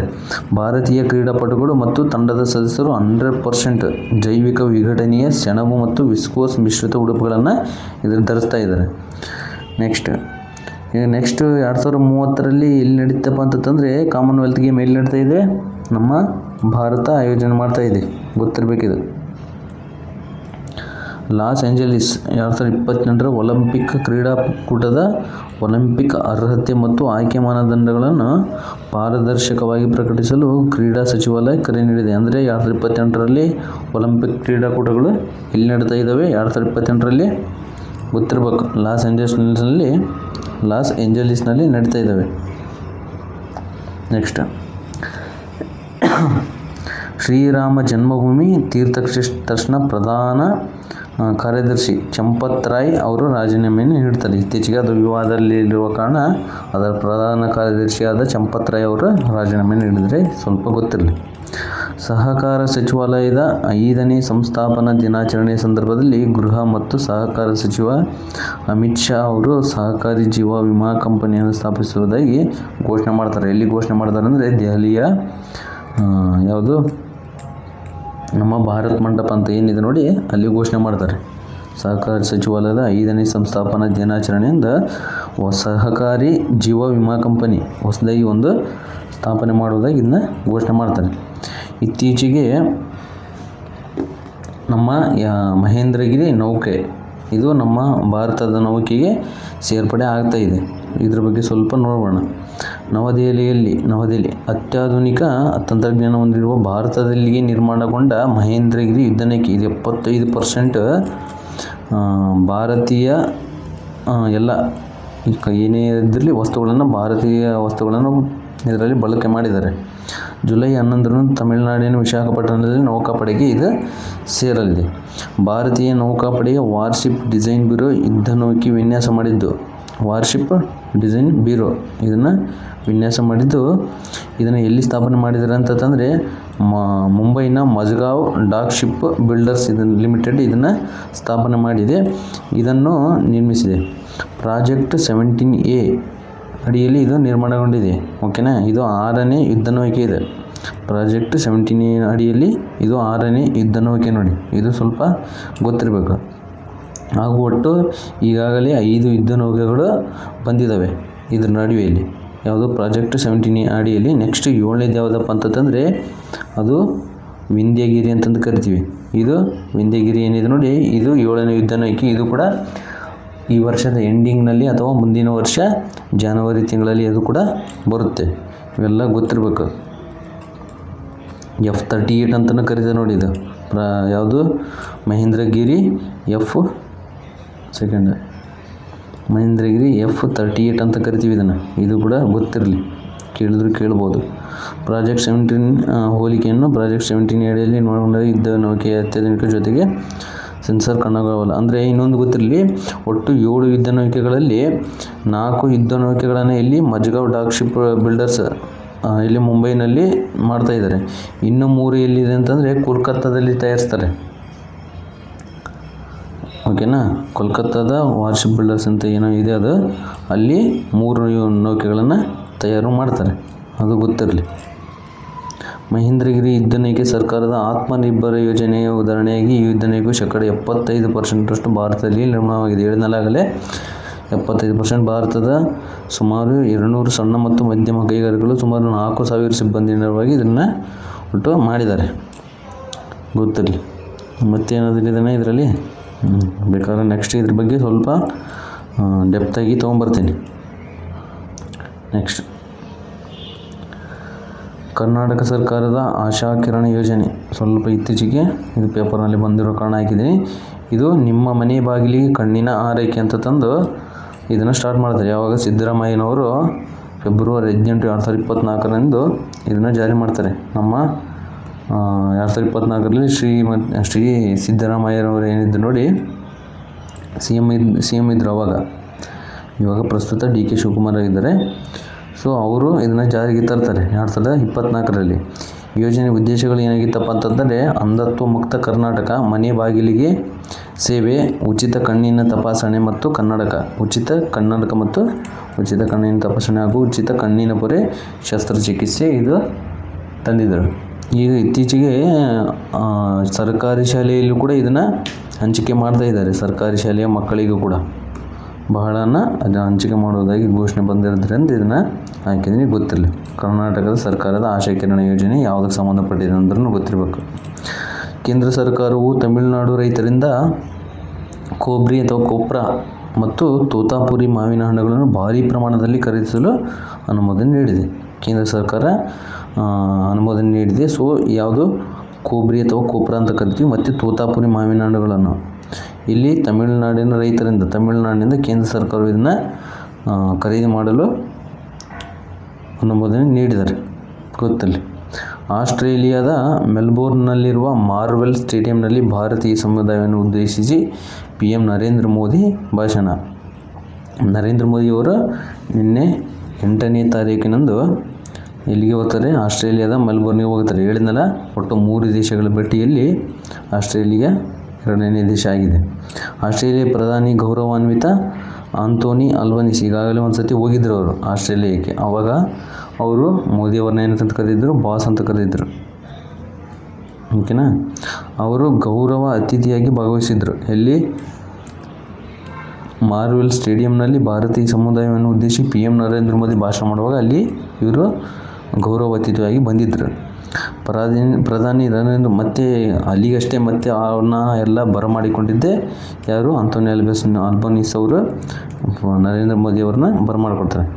ಅದಾದಮೇಲೆ ಮತ್ತೆ ಯಾರನ್ನ ಭೇಟಿ ಆಗ್ತಾರಪ್ಪ ಅಂತಂದರೆ ಆಸ್ಟ್ರೇಲಿಯಾದ ಗವರ್ನರ್ ಜನರಲ್ ಆದ ಸ್ಯಾಮ್ ಮೋಸ್ಟಿನಿನ್, ಇವರು ಹೆಣ್ಣು ಮಗಳು, ಇವ್ರನ್ನ ಭೇಟಿ ಆಗ್ತಾರೆ. ಇವರು ಆಸ್ಟ್ರೇಲಿಯಾದ ಗವರ್ನರ್ ಜನರಲ್. ಇದು ಗೊತ್ತಿರಲಿ, ಕೇಳಿದ್ರು ಅವ್ರನ್ನ ಬಿಟ್ಟು ಇವ್ರನ್ನ ಕೇಳ್ಬೋದು. ಇವ್ರ ನಡುವೆ ಮೆಲ್ಬೋರ್ನಲ್ಲಿ ಮಾತುಕತೆ ನಡೀತವೆ ಮತ್ತು ಪ್ರಮುಖ ಒಪ್ಪಂದಗಳಿಗೂ ಕೂಡ ಸಹಿ ಹಾಕ್ತಾರೆ. ವಿಶೇಷವಾಗಿ ಭಾರತ ಆತಿಥ್ಯ ವಹಿಸಿರುವ 2030 ಕಾಮನ್ವೆಲ್ತ್ ಗೇಮ್ಸ್ ಮತ್ತು ಆಸ್ಟ್ರೇಲಿಯಾದಲ್ಲಿ ನಡೆಯಲಿರುವ 2032 ಒಲಿಂಪಿಕ್ಸ್ ಕ್ರೀಡಾಕೂಟಗಳು. 2028ರಲ್ಲಿ ಎಲ್ಲಿ ನಡೀತಾ ಇದ್ದಾವೆ? ಲಾಸ್ ಏಂಜಲೀಸ್ನಲ್ಲಿ. 2032ರಲ್ಲಿ ಆಸ್ಟ್ರೇಲಿಯಾದಲ್ಲಿ ನಡೀತಾ ಇದ್ದಾವೆ ಕಾಮನ್ವೆಲ್ತ್ ಗೇಮ್ಸ್. ಈ ಸತಿ ಭಾರತ 2030ರಲ್ಲಿ ಭಾರತ ಆತಿಥ್ಯ ವಹಿಸುತ್ತೆ. ಕ್ರೀಡಾಕೂಟಗಳ ಮುನ್ನೋಟದೊಂದಿಗೆ ನಿಕಟ ಸಹಕಾರಕ್ಕಾಗಿ ಕರೆ ನೀಡಲಾಯಿತು. ಮತ್ತು ಮಹತ್ವದ ಒಪ್ಪಂದಗಳು ಕೂಡ ಇದ್ದಾವೆ. ಪರಮಾಣು ಇಂಧನ ಒಪ್ಪಂದ, ರಕ್ಷಣೆ ಮತ್ತು ತಂತ್ರಜ್ಞಾನ ವಲಯವನ್ನು ಬಲಪಡಿಸಲು ಡಿಫೆನ್ಸ್ ಇನ್ನೋವೇಷನ್ ಕಾರಿಡಾರ್ ಮತ್ತು ಕ್ರಿಟಿಕಲ್ ಮಿನರಲ್ಸ್ ಕಾರಿಡಾರ್ ನಿರ್ಮಿಸಲು ನಿರ್ಧಾರ ಮಾಡ್ತಾರೆ. ನೆಕ್ಸ್ಟ್ ಲೋಕಾಯನ್ 26 ಸುದೀರ್ಘ ಸಮುದ್ರಯಾನ. ಇದು ಸ್ವಲ್ಪ ಗೊತ್ತಿರಲಿ. INS ಸುದರ್ಶಿನಿ, ಇದು ಗೊತ್ತಿರಲಿ, ಮೇನ್ ನೋಡಿದ ಈ ಹಡಗು, ಓಕೆನಾ. INS ಸುದರ್ಶಿನಿ ಅಮೇರಿಕದ ಸ್ವಾತಂತ್ರ್ಯದ 250ನೇ ವರ್ಷಾಚರಣೆಯ ನೆನಪಿಗಾಗಿ ಆಯೋಜಿಸಲಾಗಿದ್ದ ಇಂಟರ್ನ್ಯಾಷನಲ್ ನೆವಲ್ ರಿವ್ಯೂ 250 ಮತ್ತು ಸ್ಟೈಲ್ ಫೋರ್ತ್ 250 ಅಥವಾ ಸೈಲ್ ಫೋರ್ 250 ಅಂತ ಕರಿತೀವಲ್ಲ, ಈ ಉತ್ಸವಗಳಲ್ಲಿ ಭಾರತವನ್ನು ಈ ನೌಕೆ ಭಾಗವಹಿಸಿತ್ತು ಮತ್ತು ಇದು ನ್ಯೂಯಾರ್ಕ್ ಬಂದರಿಗೆ ತಲುಪುತ್ತಿದೆ. ಯಾವುದು? INS ಸುದರ್ಶಿನಿ. ಈ ಲೋಕಾಯನ್ 26 ಅಂದರೆ ಏನಂತಂದು ಸ್ವಲ್ಪ ತಿಳ್ಕೊಂಬೋಣ. ಮೊದಲನೇದಾಗಿ ಇದು 2026 ಜನವರಿ 20ರಂದು ಕೊಚ್ಚಿಯಿಂದ ಪ್ರಾರಂಭ ಆಗಿತ್ತು. ಈ ಅಭಿಯಾನ ಒಂದಿದೆ, ಲೋಕಾಯನ್ 26 ಎಂಬುದು ಒಂದು ಅಭಿಯಾನ. ಇದು ಕೊಚ್ಚಿಯಿಂದ ಪ್ರಾರಂಭವಾಗಿ ಒಟ್ಟು 10 ತಿಂಗಳ ಸುದೀರ್ಘ ಯಾನವಾಗಿದ್ದು ಸುಮಾರು 22,000 ನಾಟಿಕಲ್ ಮೈಲಿ ದೂರವನ್ನು ಇದು ಕ್ರಮಿಸಲಿದೆ. ಯಾವುದು? ಲೋಕಾಯನ್ 26 ಅಭಿಯಾನದ ಭಾಗವಾಗಿ INS ಸುದರ್ಶಿನಿ ಏನಿದ್ರು ಇದು ಭಾಗವಹಿಸಲಿದೆ. ಅದು ದೂರವನ್ನು ಕ್ರಮಿಸಲಿದೆ. ಒಟ್ಟು 13 ದೇಶಗಳ 18 ಬಂದರುಗಳಿಗೆ ಇದು ಭೇಟಿ ನೀಡುತ್ತೆ. ಸೊ ಈಗ ನ್ಯೂಯಾರ್ಕ್ ಆಯ್ತಲ್ಲ, 250ರ ವರ್ಷಾಚರಣೆ ಆದ ನಂತರ ಅಲ್ಲಿಂದ ಮತ್ತೆ ನೆಕ್ಸ್ಟ್ ಮುಂದಿನ ಪಯಣ ಎಲ್ಲಿಗೆ ಹೋಯ್ತು ಅಂತಂದರೆ ಸೈಲ್ ಬೋಸ್ಟನ್ 2026 ಉತ್ಸವದಲ್ಲಿ. ಅಂದರೆ ಎಲ್ಲಿ ನಡೆಯುತ್ತೆ ಇದು? ಪ್ರಸ್ತುತ ಬೋಸ್ಟನ್ ನಗರದಲ್ಲಿ ನಡೆಯುತ್ತಿರುವ ಸೈಲ್ ಬೋಸ್ಟನ್ 2026 ಉತ್ಸವದಲ್ಲಿ ಇದು ಭಾಗವಹಿಸುತ್ತೆ. ಇದು ಗೊತ್ತಿರಲಿ. ನೆಕ್ಸ್ಟ್ ವಿಶ್ವದ ಮೊದಲ ವಾರಕ್ಕೊಮ್ಮೆ ಬಳಸಬಹುದಾದ ಬೇಸಲ್ ಇನ್ಸುಲಿನ್ ಅವಿಕ್ಲಿ. ವಿಶ್ವದ ಮೊದಲ ವಾರಕ್ಕೊಮ್ಮೆ ಬಳಸಬಹುದಾದ ಬೇಸಲ್ ಇನ್ಸುಲಿನ್ ಅವಿಕ್ಲಿ ಇದನ್ನು ಅಭಿವೃದ್ಧಿ ಮಾಡಿದವರು ಯಾರು ಮತ್ತು ಮಾರಾಟ ಮಾಡುವವರು ಯಾರು ಅಂತಂದರೆ ಡ್ಯಾನಿಷ್ ಔಷಧ ಕಂಪನಿ ನೋವೋ ನಾರ್ಡಿಸ್ಕ್. ಅಂದರೆ ಇದು ಮುಂಬೈನಲ್ಲಿದೆ. ಭಾರತದಲ್ಲಿ ಟೈಪ್ 1 ಮಧುಮೇಹ ಮತ್ತು ಟೈಪ್ 2 ಮಧುಮೇಹ ಅಂದರೆ ಸಕ್ಕರೆ ಕಾಯಿಲೆ ಏನಿರುತ್ತೆ ನೋಡಿ, ಅವರಿಗೆ ಹೊಂದಿರುವ ವಯಸ್ಕರಿಗೆ ಅವಿಕ್ಲಿಯನ್ನು ಅನುಮೋದಿಸಲಾಗಿದೆ. ಅಂದರೆ ಇನ್ನು ಓದಿ ನೆಕ್ಸ್ಟ್ ಹೇಳ್ಬಿಡ್ತೀನಿ. ಭಾರತವು ಅವಿಕ್ಲಿಯನ್ನು ಪರಿಚಯಿಸಿದ 7ನೇ ದೇಶವಾಗಿದೆ. ಮಾನವನ ರಕ್ತ ಏನಿದೆ ನೋಡಿ, ಅದರಲ್ಲಿ ಪ್ಲಾಸ್ಮಾ ಅತಿ ಹೆಚ್ಚಾಗಿದೆ. ಆ ಪ್ಲಾಸ್ಮಾದಲ್ಲಿ ಅತಿ ಹೆಚ್ಚು ಇರೋದು ಯಾವುದು ಅಂತಂದರೆ ಅಲ್ಬುಮಿನ್ ಅಂತ ಏನಿದೆ ನೋಡಿ, ಅದು ಅತ್ಯಂತ ಹೇರಳವಾಗಿರುವ ಪ್ರೋಟೀನ್ ಇದು. ಮಾನವನ ರಕ್ತದಲ್ಲಿ ಅತಿ ಹೆಚ್ಚು ಇರೋದು ಯಾವುದು? ಪ್ಲಾಸ್ಮಾದಲ್ಲಿ ಅತಿ ಹೆಚ್ಚು ಯಾವುದಿದೆ? ಅಲ್ಬುಮಿನ್ ಎಂಬುದು ಒಂದು ಪ್ರೋಟೀನ್. ಹೈಪೋಗ್ಲಿಸಿಮಿಯಾ ಎಂದರೆ, ಇದು ಒಂದು ಸ್ವಲ್ಪ ಇದಕ್ಕೆ ಸಂಬಂಧಪಟ್ಟಿದೆ, ರಕ್ತಕ್ಕೆ. ಹೈಪೋಗ್ಲಿಸಿಮಿಯಾ ಎಂದರೆ ಅಸಹಜವಾಗಿ ರಕ್ತದಲ್ಲಿ ಗ್ಲೂಕೋಸ್ ಅಂದರೆ ಸಕ್ಕರೆ ಕಡಿಮೆ ಆಗುವುದು, ಓಕೆನಾ. ಅಸಹಜವಾಗಿ ರಕ್ತದಲ್ಲಿ ಗ್ಲೂಕೋಸ್ ಅಂದರೆ ಸಕ್ಕರೆ ಮಟ್ಟ ಕಡಿಮೆ ಆಗೋದನ್ನು ಹೈಪೋಗ್ಲಿಸಿಮಿಯಾ ಅಂತಂದು ಕರಿತೀವಿ. ಈಗ ಇದು ಏನಪ್ಪ ಇನ್ಸುಲಿನ್ ಅವಿಕ್ಲಿ ಅಂತಂದರೆ ಇದು ಸೂಜಿ ಮುಖಾಂತರ ನೀಡುವ ಒಂದು ಔಷಧ, ಓಕೆನಾ. ಯಾವುದು? ಅವಿಕ್ಲಿ ಎಂಬುದು ಒಂದು ಔಷಧ. ಸೊ ಇದನ್ನು ಅಭಿವೃದ್ಧಿ ಮಾಡಿದವರು ಮತ್ತು ಮಾರಾಟ ಮಾಡುವವರು ಯಾರಂದರೆ ಡ್ಯಾನಿಷ್ ಔಷಧಿ ಕಂಪನಿ ನೋವೋ ನಾರ್ಡಿಸ್ಕ್ ಅಂತ ಕರಿತೀವಲ್ಲ. ಇದು ಕಂಡುಹಿಡಿದಿದೆ. ಇದು ಏನು ಮಾಡ್ತಾರಪ್ಪ ಅಂತಂದರೆ ಒಟ್ಟು ವರ್ಷದಲ್ಲಿ 52 ವಾರಗಳು, ಅಂದರೆ ಒಂದು ವಾರಕ್ಕೊಮ್ಮೆ ಒಂದು ಸತಿ ಇದನ್ನು ಹಾಕೋಬೋದು. ಅಂದರೆ ಯಾರಿಗೆ ಮಧುಮೇಹ ಕಾಯಿಲೆ ಇರುತ್ತೆ ನೋಡಿ, ಸಕ್ಕರೆ ಕಾಯಿಲೆ ಇರುವವರಿಗೆ, ಅಂದರೆ ಭಾರತದಲ್ಲಿ ಟೈಪ್ 1 ಮಧುಮೇಹ ಮತ್ತು ಟೈಪ್ 2 ಮಧುಮೇಹ ಹೊಂದಿರುವವರಿಗೆ ಇದು ಅವಶ್ಯಕ ಇದೆ, ಅದು ಗೊತ್ತಿರಲಿ. ಮಧುಮೇಹ ಟೈಪ್ 1 ಮತ್ತು ಟೈಪ್ 2 ಅಂದರೆ ಅತಿ ಹೆಚ್ಚು ಸಕ್ಕರೆ ಅಂಶವನ್ನು ಹೊಂದಿರುವವರಿಗೆ ಇದನ್ನು ನೀಡ್ತಾರೆ. ಈಗಾಗಲೇ ನೀವು ನೋಡಿರ್ಬೋದು, ಕೆಲವರು ಆಗಲೇ ಸೂಜಿ ಮುಖಾಂತರ ತಗೋತಾ ಇರ್ತಾರಲ್ಲ, ಅವ್ರ ಬಗ್ಗೆ ಇದು, ಅವ್ರ ಬಗ್ಗೆ ಹೀಗೆ ಕೊಡ್ತಾ ಇರ್ತಾರೆ. ಸೊ ಈಗ ಅವರು ಏನು ಮಾಡ್ತಾ ಇದ್ದಾರೆ ಅಂದರೆ ದಿನಕ್ಕೆ ಒಂದು ಬಾರಿ ಆದರೂ ಅವರು ಸೂಜಿ ಮುಖಾಂತರ ತಗೋತಾರೆ. ಸೊ ಅದನ್ನು ಏನು ಮಾಡಿದಾರಪ್ಪ ಅಂತಂದರೆ ವಾರಕ್ಕೆ ಒಂದು ಬಾರಿ, ಇಷ್ಟು ದಿನಕ್ಕೆ ಒಂದು ಬಾರಿ ತಗೊತಿದ್ರಲ್ಲ, ವಾರಕ್ಕೆ ಒಂದು ಬಾರಿ ತಗೊಳ್ಳುವಾಗ ಇದನ್ನು ಮಾಡಿದ್ದಾರೆ. ಒಟ್ಟು 52 ವಾರಗಳು ಇದನ್ನು ತಗೋಬೋದು. ಅಂದರೆ 52 ಅಂತಂದರೆ ವಾರಕ್ಕೆ ಒಂದು ಬಾರಿ, ಅಂದರೆ ವರ್ಷದಲ್ಲಿ 52 ಸತಿ ಇದನ್ನು ಬಳಸ್ಬೋದು. ಮೊದಲೆಲ್ಲ 365 ದಿನಕ್ಕೂ 365 ದಿನನೂ ಸೂಜಿ ಮುಖಾಂತರ ಅವರು ಏನು ತಗೋಬೇಕಾಗಿತ್ತು, ಈ ರೀತಿ ಇನ್ಸುಲಿನ್ ತಗೋಬೇಕಾಗಿತ್ತು. ಸೊ ಇವಾಗ ಏನು ಮಾಡಿದರೆ 52, ಅಂದರೆ 52 ದಿನ ತಗೊಂಡ್ರೆ ಸಾಕು, ವಾರಕ್ಕೆ ಒಂದು ಬಾರಿ ತಗೊಂಡ್ರೆ ಸಾಕು. ಅದನ್ನು ಕಂಡುಹಿಡಿದಾರೆ, ಇನ್ಸುಲಿನ್ ವಿಕ್ಲಿಯನ್ನು ಕಂಡುಹಿಡಿದಾರೆ. ಇದ್ರ ಬಗ್ಗೆ ಸ್ವಲ್ಪ ಗೊತ್ತಿರಲಿ. ನೆಕ್ಸ್ಟ್, ಭಾರತ, ಆಸ್ಟ್ರೇಲಿಯಾ ಮತ್ತು ಕೆನಡಾ ACITI ತಂತ್ರಜ್ಞಾನ ಮತ್ತು ನಾವೀನ್ಯತೆ ಪಾಲುದಾರಿಕೆ ಅಂತಂದು ಕರಿತೀವಿ. ಸೊ ACITI ಅಂದರೆ ಏನಂತ ತಿಳ್ಕೊಂಬೋಣ. Australia, Canada, India technology and innovation ಅಂತಂದು ಕರಿತೀವಿ. 2025 ಜೋಹಾನ್ಸ್ಬರ್ಗ್ನಲ್ಲಿ ನಡೆದ G20 ಶೃಂಗಸಭೆಯಲ್ಲಿ ಸಂದರ್ಭದಲ್ಲಿ ಈ ಚೌಕಟ್ಟನ್ನು ಮೊದಲು ಆಯೋಜನೆ ಮಾಡ್ತಾರೆ. ಜುಲೈ 9, ಅಂದರೆ ಇತ್ತೀಚೆಗೆ, ಓಕೆನಾ, ಜುಲೈ 9 ಭಾರತ ಮತ್ತು ಆಸ್ಟ್ರೇಲಿಯಾ ನಡುವಿನ ವಾರ್ಷಿಕ ಶೃಂಗಸಭೆ ಸಂದರ್ಭದಲ್ಲಿ ಈ ಒಪ್ಪಂದಕ್ಕೆ ತಿಳುವಳಿಕಾ ಪತ್ರಕ್ಕೆ ಅಧಿಕೃತವಾಗಿ ಸಹಿ ಮಾಡ್ತಾರೆ. ಯಾವುದು? ಭಾರತ, ಆಸ್ಟ್ರೇಲಿಯಾ, ಕೆನಡಾ ನಡುವಿನ ತಂತ್ರಜ್ಞಾನ ಮತ್ತು ನಾವೀನ್ಯತಾ ಪಾಲುದಾರಿಕೆಗೆ ಸಹಿ ಹಾಕಲಾಗುತ್ತೆ. ಭಾರತ, ಕಿರ್ಗಿಸ್ತಾನ್ ಮಾನಸ ಮಹಾಭಾರತ ಅಧ್ಯಯನ ಕೇಂದ್ರವನ್ನು ಪ್ರಾರಂಭಿಸಿವೆ. ಯಾವುದು? ಭಾರತ ಮತ್ತು ಕಿರ್ಗಿಸ್ತಾನ್ ಮಾನಸ ಮಹಾಭಾರತ ಅಧ್ಯಯನ ಕೇಂದ್ರವನ್ನು ಪ್ರಾರಂಭ. ಇದು ಗೊತ್ತಿರ್ಬೇಕು ನೀವು. ಯಾವ? ಭಾರತ ಮತ್ತು ಕಿರ್ಗಿಸ್ತಾನ್ ದೇಶದ ಅತ್ಯಂತ ಪವಿತ್ರ ಹಾಗೂ ಜಗತ್ತಿನ ದೊಡ್ಡ ಮಹಾಕಾವ್ಯಗಳಲ್ಲಿ ಒಂದಾದ ಮಾನಸ್ ಕಾವ್ಯದ ಮೊಟ್ಟಮೊದಲ ಹಿಂದಿ ಅನುವಾದಿತ ಆವೃತ್ತಿಯನ್ನು ಬಿಡುಗಡೆ ಮಾಡಲಾಗುತ್ತೆ. ಏನು? ಕಿರ್ಗಿಸ್ತಾನ್ ದೇಶದ ಅತ್ಯಂತ ಪವಿತ್ರ ಹಾಗೂ ಜಗತ್ತಿನ ಅತಿ ದೊಡ್ಡ ಮಹಾಕಾವ್ಯಗಳಲ್ಲಿ ಒಂದಾದ ಮಾನಸ್ ಕಾವ್ಯ, ಓಕೆನಾ, ಇದನ್ನು ಹಿಂದಿ ಅನುವಾದಿತ ಆವೃತ್ತಿಯನ್ನು ಬಿಡುಗಡೆ ಮಾಡಿದ್ದಾರೆ. ಸೊ ಈ ಹಿಂದಿಗೆ ಇದನ್ನು ಅನುವಾದಿಸಿದವರು ಯಾರಪ್ಪ ಅಂತಂದರೆ ಭಾರತದ ಪ್ರಸಿದ್ಧ ವಿದ್ವಾಂಸರಾದ ಪ್ರೊಫೆಸರ್ ಹೇಮಚಂದ್ರ ಪಾಂಡೆ ಮತ್ತು ಪ್ರೊಫೆಸರ್ ರಮಾಕಾಂತ್ ದ್ವಿವೇದಿ ಅವರು ಈ ಮಹಾಕಾವ್ಯಕ್ಕೆ ಹಿಂದಿ ಅನುವಾದ ಮಾಡ್ತಾರೆ. ಇದು ಗೊತ್ತಿರಲಿ. ನೆಕ್ಸ್ಟ್, ವಿಶ್ವ ಬ್ಯಾಂಕ್ನ ಮೇಲ್ಮಧ್ಯಮ ಆದಾಯ ಕರ್ನಾಟಕ ನಂಬರ್ 1, 2ನೇ ಸ್ಥಾನದಲ್ಲಿ ಇದೆ. ಏನಪ್ಪ ಅಂದರೆ ಆರ್ಥಿಕ ಪ್ರಗತಿಯಲ್ಲಿ, ಅಂದರೆ ಪ್ರಕಟಣೆ ಮಾಡೋದಂದರೆ ವಿಶ್ವ ಬ್ಯಾಂಕ್, ಇದು ಗೊತ್ತಿಲ್ಲ. ವಿಶ್ವ ಬ್ಯಾಂಕ್ನ ಮೇಲ್ಮಧ್ಯಮ ಆದಾಯ, ಇದರಲ್ಲಿ ಮೊದಲನೇ ಸ್ಥಾನ ಯಾವುದಿದೆ? ಪ್ರಥಮ ಸ್ಥಾನ ಯಾವುದು? ದೆಹಲಿ ಇದೆ. ದೆಹಲಿ ಪ್ರಥಮ ಸ್ಥಾನ, ತೆಲಂಗಾಣ 3ನೇ ಸ್ಥಾನ, ಕರ್ನಾಟಕ ಒಟ್ಟು 2ನೇ ಸ್ಥಾನದಲ್ಲಿ ಇದ್ದಾವೆ. ದೆಹಲಿ, ಕರ್ನಾಟಕ, ತೆಲಂಗಾಣ. ಕರ್ನಾಟಕ ಸೇರಿ ದೇಶದ 5 ಪ್ರಮುಖ ರಾಜ್ಯಗಳು ವಿಶ್ವ ಬ್ಯಾಂಕ್ನ ಮೇಲ್ಮಧ್ಯಮ ಆದಾಯದ ಮಿತಿಯನ್ನು ಯಶಸ್ವಿಯಾಗಿ ದಾಟಿದ್ದು ಆರ್ಥಿಕ ಪ್ರಗತಿಯಲ್ಲಿ ಪ್ರಮುಖ ಮೈಲಿಗಲ್ಲೊಂದನ್ನು ಸಾಧಿಸಿದಂತಾಗಿದೆ. ಒಟ್ಟು 10 ರಾಜ್ಯಗಳು, ಕೇಂದ್ರಾಡಳಿತ ಪ್ರದೇಶಗಳು ಈ ಆರ್ಥಿಕ ಶ್ರೇಣಿಗೆ ಅರ್ಹತೆ ಪಡೆದಿವೆ. ಓಕೆನಾ, ರಾಜ್ಯಗಳು ಮತ್ತು ಕೇಂದ್ರಾಡಳಿತ ಪ್ರದೇಶಗಳು ಕೂಡಿ ಒಟ್ಟು 10. ವಿಶ್ವ ಬ್ಯಾಂಕ್ನ ಈ ಮಾನದಂಡದ ಪಟ್ಟಿಯಲ್ಲಿ ರಾಷ್ಟ್ರ ರಾಜಧಾನಿ ದೆಹಲಿ $6,217 ಅಂತರಾದಾಯದಂಗೆ ಮೊದಲ ಸ್ಥಾನ, 2ನೇ ಸ್ಥಾನ. ಕರ್ನಾಟಕ ಹೇಳಿದಾಗ ಅದೇ ರೀತಿ. ಮತ್ತು ಯಾವುದು? ತಮಿಳುನಾಡು 3ನೇ ಸ್ಥಾನ ಪಡೆದಿದ್ದರೆ 4ನೇ ಸ್ಥಾನವನ್ನು ಗುಜರಾತ್ ಪಡೆದಿದೆ. ಗುಜರಾತ್ 5ನೇ ಸ್ಥಾನ ಹಾಗೂ ಯಾವುದು? ತಮಿಳುನಾಡು 4, ಗುಜರಾತ್ 5. ತಮಿಳುನಾಡು 4ನೇ ಸ್ಥಾನ, ಗುಜರಾತ್ 5ನೇ ಸ್ಥಾನ. ಗೊತ್ತಿರಲಿ.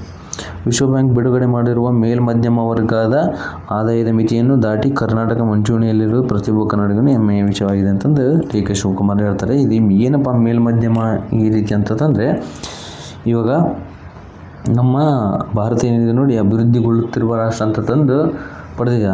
ಅದರಲ್ಲಿ ಅಭಿವೃದ್ಧಿ ಹೊಂದುತ್ತಿರುವ ರಾಷ್ಟ್ರದಲ್ಲಿ ಏನಪ್ಪ ಅಂದರೆ ಬಹಳ ರೀತಿಯಲ್ಲಿ ಇದ್ದಾವೆ. ಅದರಲ್ಲಿ ಅಭಿವೃದ್ಧಿ ಹೊಂದಿದ ರಾಷ್ಟ್ರ ಬೇರೆ, ಅಭಿವೃದ್ಧಿ ಹೊಂದುತ್ತಿರುವ ರಾಷ್ಟ್ರಗಳಲ್ಲಿ ಏನು ಮೇಲ್ ಮಧ್ಯಮ ಮತ್ತು ಕೆಳ ಮಧ್ಯಮ ಅಂತಂದು ಬರುತ್ತೆ ಅಭಿವೃದ್ಧಿ ಹೊಂದುತ್ತಿರುವ ರಾಷ್ಟ್ರಗಳಲ್ಲಿ. ಸೊ ಮೇಲ್ ಮಧ್ಯಮ ಅಂತಂತಂದರೆ ಅದು $4,000. ಇದು ಗೊತ್ತಿರಲಿ ಮೇನ್ ಪಾಯಿಂಟ್. $4,000 ಏನಿದೆ ನೋಡಿ, ಇದನ್ನು ಯಾವ ರಾಜ್ಯ ಕ್ರಾಸ್ ಮಾಡುತ್ತೆ ಅದು ಮೇಲ್ ಮಧ್ಯಮ ರಾಷ್ಟ್ರ, ಅಂದರೆ ಒಂದು ಸ್ವಲ್ಪ ಆರ್ಥಿಕ ಪ್ರಗತಿಯಲ್ಲಿ ಚೆನ್ನಾಗಿದ್ದಾರೆ ಅಂತಂದು ಅರ್ಥ ಕೊಡುತ್ತೆ. ಸೊ ಈ $4,000 ಯಾವ ರಾಜ್ಯ ಪೂರೈಸುತ್ತೆ ಅದು ಒಂದು ಏನು ಮೇಲ್ಮಧ್ಯಮ, ಅಂದರೆ ಅಭಿವೃದ್ಧಿ ಹೊಂದುತ್ತಿರುವ ರಾಷ್ಟ್ರಗಳಲ್ಲಿ ಮೇಲ್ಮಧ್ಯಮ ರಾಷ್ಟ್ರದಲ್ಲಿ ಬರ್ತದೆ. ಇದು ಗೊತ್ತಿರಲಿ, ಇದನ್ನು ಕೂಡ ಕೇಳ್ಬೋದು. ನೆಕ್ಸ್ಟ್, ಇತ್ತೀಚೆಗೆ ಇದು ಸುದ್ದಿಯಲ್ಲಿದೆ. ಯಾವುದು? Operation green boot. Operation green boot ಏನಪ್ಪ ಇದಂತಂದು ಸ್ವಲ್ಪ ನೋಡ್ಬೋಣ. 30 ವರ್ಷ ಹಿಂದೆ ಎವರೆಸ್ಟ್ನಲ್ಲಿ ಸತ್ತಿದ್ದ ವ್ಯಕ್ತಿ ಶವ ತರಲು ಕಾರ್ಯಾಚರಣೆ. ಓಕೆನಾ. ಮೌಂಟ್ ಎವರೆಸ್ಟ್ ಹಿಮಾಲಯದ ಅತ್ಯಂತ ದುರ್ಗಮದ ಎತ್ತರ ಶಿಖರಗಳಿಂದ ಅದನ್ನು ಒಮ್ಮೆ ಎತ್ತಬೇಕು. ಇದನ್ನು ಬಿಟ್ಟುಬಿಡಿ. ಏನಾಗಿತ್ತಪ್ಪ ಇದು ಏನಿದು ಗ್ರೀನ್ ಬೂಟ್? ಇದು ಪರ್ವತಾರೋಹಿಯೊಬ್ಬ ಧರಿಸಿದ್ದ ಬೂಟಿನ ಬಣ್ಣ ಇದು. ಯಾವುದು? Green boot. 30 ವರ್ಷದಿಂದ, ಅಂದರೆ 1996ರಲ್ಲಿ ನಡೆದ ಒಂದು ಘಟನೆ ಇಡೀ ಪರ್ವತಾರೋಹಣದ ಇತಿಹಾಸದಲ್ಲಿ ಅತ್ಯಂತ ಕರಾಳ ದಿನ ಎನಿಸಿದ್ದು. 8 ಪರ್ವತಾರೋಹಿಗಳು ಭೀಕರ ಹಿಮಪಾತದಲ್ಲಿ ಸಿಕ್ಕಿಕೊಂಡು ಕೊಚ್ಚಿ ಹೋದರು. ಅವರ ಪೈಕಿ ಎಷ್ಟೋ ವರ್ಷಗಳ ನಂತರ ಓರ್ವ ವ್ಯಕ್ತಿಯ ದೇಹ ಮೌಂಟ್ ಎವರೆಸ್ಟ್ನ ಈಶಾನ್ಯ ತುದಿಯಲ್ಲಿ ಪತ್ತೆಯಾಯಿತು. ಈ ಅಪರಿಚಿತ ಮೃತ ವ್ಯಕ್ತಿ ನಿಂಬೆ ಹಸಿರು ಬಣ್ಣದ ಕೋಪ್ಲಾಜ್ ಬೂಟನ್ನು ಧರಿಸುವುದು ಕಂಡುಬಂದಿದೆ. ಇದರಿಂದಾಗಿ ಆ ಸ್ಥಳವನ್ನು ಗ್ರೀಟ್ ಮೌಂಟ್ ಅಂತಂದು ಕರೀತಾರೆ. ಓಕೆನಾ. ಇವ್ರನ್ನ ಮತ್ತೆ ಕರ್ಕೊಂಬರೋದಕ್ಕೋಸ್ಕರ ಮತ್ತೆ ಕಾರ್ಯಾಚರಣೆಗಳು ಕೂಡ ನಡೀತವೆ. ಇದಾದ ಮೇಲೆ ಇತ್ತೀಚೆಗೆ ಏನಪ್ಪ ಅಂತಂದರೆ ಸ್ವಲ್ಪ ಇದು ನೋಡೋಣ.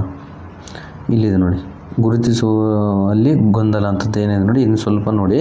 ಏನಪ್ಪ ಅಂದರೆ 2006 ಹೊತ್ತಿಗೆ ಗ್ರೀನ್ ಬೂಟ್ ವ್ಯಕ್ತಿಯ ದೇಹ ಇರುವಿಕೆ ಗೊತ್ತಾದರೂ ಅದು ಯಾರದ್ದೆಂದು ಊಹಿಸುವುದು ಬಹು ಕಷ್ಟದ ಕೆಲಸ ಆಗಿತ್ತು. 2006ರಲ್ಲಿ ಈ ಒಬ್ಬ ವ್ಯಕ್ತಿ ಸಿಗ್ತಾನೆ.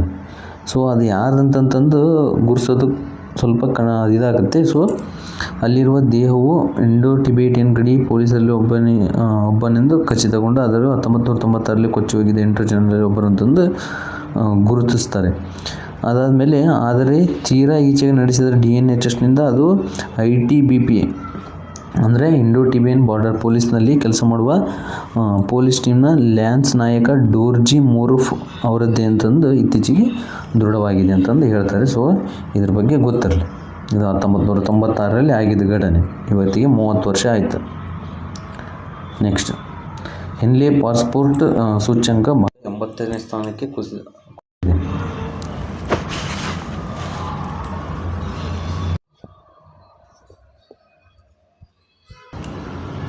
ಏನಪ್ಪ ಇದು ಅಂತಂದು ನೋಡೋಣ. ಹೆನ್ಲೆ ಪಾಸ್ಪೋರ್ಟ್ ಇಂಡೆಕ್ಸ್ ಜುಲೈ ತಿಂಗಳ ರಿಪೋರ್ಟ್ ಪ್ರಕಾರ ಭಾರತವು 2 ಸ್ಥಾನ ಕುಸಿದಿದೆ. ಅಂದರೆ ಮೊದಲು 78ನೇ ಸ್ಥಾನದಲ್ಲಿ ಇತ್ತು. ಸೊ ಇವಾಗ 85ನೇ ಸ್ಥಾನಕ್ಕೆ ಕುಸಿದಿದೆ. ಇವಾಗ ಜುಲೈ ತಿಂಗಳ ರಿಪೋರ್ಟ್ ಪ್ರಕಾರ ವಿಶ್ವದಲ್ಲಿ 56 ದೇಶಗಳಲ್ಲಿ ವೀಸಾ ಮುಕ್ತ ಪ್ರಯಾಣ ಅವಕಾಶ ಪಡೆದಿದೆ. ಅಂದರೆ 80ನೇ ಸ್ಥಾನಕ್ಕೆ ಕುಸಿದರೂ ಕೂಡ 56 ದೇಶಗಳಿಗೆ ವೀಸಾ ಮುಕ್ತ ಪ್ರಯಾಣ ಮಾಡಬಹುದು. ಸಿಂಗಾಪುರವು ವಿಶ್ವದ ಅತ್ಯಂತ ಬಲಿಷ್ಠ ಪಾಸ್ಪೋರ್ಟನ್ನು ಹೊಂದಿದ್ದು ತನ್ನ ನಾಗರಿಕರಿಗೆ 192 ದೇಶಗಳಿಗೆ ವೀಸಾ ಮುಕ್ತ ಪ್ರವೇಶ ಹೊಂದಿದೆ. ಯಾವುದು? ಸಿಂಗಾಪುರ್. ಮೊದಲನೇ ಸ್ಥಾನದಲ್ಲಿ ಸಿಂಗಾಪುರ್ ಇದೆ ನೋಡಿ, ಗೊತ್ತಿರಲಿ. First Singapore. 2ನೇ ಸ್ಥಾನದಲ್ಲಿ ಜಪಾನ್, ದಕ್ಷಿಣ ಕೊರಿಯಾ ಮತ್ತು UAE ಅಂತ ಕರಿತೀವಲ್ಲ, ಇವು 3 ದೇಶಗಳು ಕೂಡಿ 2ನೇ ಸ್ಥಾನದಲ್ಲಿ ಇದ್ದಾವೆ. ಇವು 188 ದೇಶಗಳಿಗೆ ವೀಸಾ ಮುಕ್ತ ಪ್ರಯಾಣ. ಮತ್ತು ಸ್ವೀಡನ್ ಏನಿದೆ ನೋಡಿ, ಅದು 3ನೇ ಸ್ಥಾನದಲ್ಲಿದೆ, 187 ದೇಶಗಳಿಗೆ ವೀಸಾ ಮುಕ್ತ ಪ್ರಯಾಣ. ಮತ್ತು ಕೊನೆಯ ಸ್ಥಾನದಲ್ಲಿ ಯಾವಿದಪ್ಪ ಅಂತಂದರೆ ಅಫ್ಘಾನಿಸ್ತಾನ್, ಇದು 103ನೇ ಸ್ಥಾನದಲ್ಲಿ ಇದೆ. ನೆಕ್ಸ್ಟ್ ಸಿರಿಯಾ, ಇದು 102ನೇ ಸ್ಥಾನದಲ್ಲಿ ಇದೆ. ಇದನ್ನೇ ಪ್ರಕಟಣೆ ಮಾಡೋರು ಯಾರಪ್ಪ? ಹೆನ್ಲಿ ಪಾಸ್ಪೋರ್ಟ್ ಸೂಚ್ಯಂಕವನ್ನು ಅಂತಂದರೆ ಲಂಡನ್ ಮೂಲದ ಹೆನ್ಲಿ ಮತ್ತು ಪಾರ್ಟ್ನರ್ಸ್ ಸಂಸ್ಥೆ ಪ್ರಕಟಿಸುವ ಹೆನ್ಲಿ ಪಾಸ್ಪೋರ್ಟ್ ಸೂಚ್ಯಂಕ. ಯಾವುದು? ಲಂಡನ್ ಮೂಲದ್ದು. ನೆಕ್ಸ್ಟ್, ಸಹಕಾರ ಸಚಿವಾಲಯ 5ನೇ ಸ್ಥಾಪನಾ ದಿನ ಆಗಲಿ ಅಂದರೆ ಜೀವ ವಿಮಾ ಕಂಪನಿಯನ್ನು ಸ್ಥಾಪನೆ ಮಾಡುವುದಾಗಿ ಯಾರು? ಅಮಿತ್ ಶಾ ಅವರು ಘೋಷಣೆ ಮಾಡಿದ್ದಾರೆ, ಗೊತ್ತಿರಲಿ. GCS ಜಾಗತಿಕ ಪಾಸ್ಪೋರ್ಟ್ ಸೂಚ್ಯಂಕ, ಇದು ಕೂಡ ಗೊತ್ತಿರಬೇಕು. ಜಾಗತಿಕ ಪಾಸ್ಪೋರ್ಟ್ ಸೂಚ್ಯಂಕ 2026. ಇದರಲ್ಲಿ ಸ್ವೀಡನ್ ಶ್ರೇಯಾಂಕದಲ್ಲಿ ಅಗ್ರಸ್ಥಾನದಲ್ಲಿದೆ. ಅಂದರೆ ಸ್ವೀಡನ್ ದೇಶ ಏನಿದೆ ನೋಡಿ ಮೊದಲ ಸ್ಥಾನದಲ್ಲಿ, ಭಾರತ 125ನೇ ಸ್ಥಾನದಲ್ಲಿ ಇದೆ. ಇದನ್ನು ಬಿಡುಗಡೆ ಮಾಡೋರು ಯಾರಪ್ಪ ಅಂತಂದರೆ residency and citizenship advisory firm.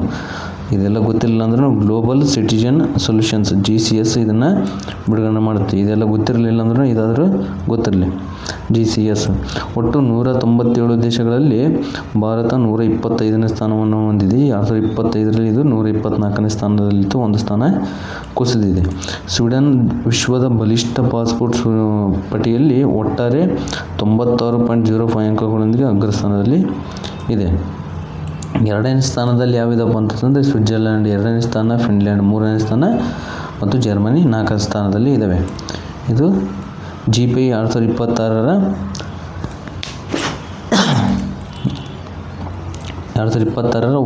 ವರ್ಗವಾರು Bharat ಕಾರ್ಯಕ್ಷಮತೆಯೇ ತೋರಿಸಿದೆ. ಯಾವುದು 2026 ವರ್ಗವಾರು ಭಾರತದ ಕಾರ್ಯಕ್ಷಮತೆಯನ್ನು ತೋರಿಸಿದೆ. ವರ್ಧಿತ ಚಲನಶೀಲತೆ ಸೂಚ್ಯಂಕದಲ್ಲಿ 136ನೇ ಸ್ಥಾನದಲ್ಲಿದೆ. ಯಾವುದು ಭಾರತ ವರ್ಧಿತ ಚಲನಶೀಲತೆ ಸೂಚ್ಯಂಕ ಅಂದರೆ ಪಾಸ್ಪೋರ್ಟ್ ಸೂಚ್ಯಂಕವನ್ನು ಏನು ಬಿಡುಗಡೆ ಮಾಡುತ್ತೆ ನೋಡಿ, ಜಾಗತಿಕ ಪಾಸ್ಪೋರ್ಟ್ ಸೂಚ್ಯಂಕ ಗ್ಲೋಬಲ್ ಪಾಸ್ಪೋರ್ಟ್ ಇಂಡೆಕ್ಸ್ ಏನಿದೆ ನೋಡಿ, ಅದರಲ್ಲಿ ವರ್ಧಿತ ಚಲನಶೀಲತೆ ಸೂಚ್ಯಂಕ, ಹೂಡಿಕೆ ಸೂಚ್ಯಂಕ ಮತ್ತು ಇನ್ನಿತರ ಸೂಚ್ಯಂಕಗಳನ್ನು ಕೂಡಿಸಿ ಅದೆಲ್ಲ ನೋಡಿ ಅದು ಜಾಗತಿಕ ಪಾಸ್ಪೋರ್ಟ್ ಸೂಚ್ಯಂಕವನ್ನು ಬಿಡುಗಡೆ ಮಾಡುತ್ತೆ. ಸೊ ಅದರಲ್ಲಿ 136ನೇ ಸ್ಥಾನದಲ್ಲಿದೆ. ಯಾವುದು ವರ್ಧಿತ ಚಲನಶೀಲತೆ ಸೂಚ್ಯಂಕದಲ್ಲಿ. ಮತ್ತು ಹೂಡಿಕೆ ಸೂಚ್ಯಂಕದಲ್ಲಿ 94ನೇ ಸ್ಥಾನದಲ್ಲಿದೆ. ಇದು ಮೊದಲು ಎಷ್ಟನೇ ಸ್ಥಾನದಲ್ಲಿತ್ತು?